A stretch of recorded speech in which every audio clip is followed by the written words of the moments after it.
యమునా నదిలో పెరిగిన అమ్మోనియా అంశాన్ని నదిని విషపూరితం చేశారన్న ఆరోపణలతో కలవడవద్దని ఆప్ కన్వీనర్ కేజ్రీవాల్కు కేంద్ర ఎన్నికల సంఘం సూచించింది.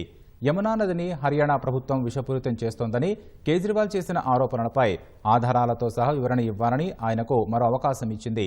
యమునా నది అంశంపై బుధవారం కేజ్రీవాల్ ఇచ్చిన వివరణతో సంతృప్తి చెందని ఎన్నికల సంఘం ఈ మేరకు పేర్కొంది. అందులో భాగంగా యమునా నదిలో ఎక్కడ విషం కలిపారు, అది ఏ మోతాదులో ఏ రూపంలో ఉందనేది తెలపాలని చెప్పింది. ఢిల్లీ జల్ బోర్డు సిబ్బందిలో ఏ ఇంజనీర్లు ఈ అంశాన్ని గుర్తించారో పూర్తి వివరాలను శుక్రవారం ఉదయం 11 గంటల లోపు చెప్పాలని కేజ్రీవాల్ను ఈసీ కోరింది. లేని పక్షంలో కమిషన్కు ఈ విషయంలో తగిన నిర్ణయం తీసుకునే స్వేచ్ఛ ఉంటుందని తేల్చి చెప్పింది.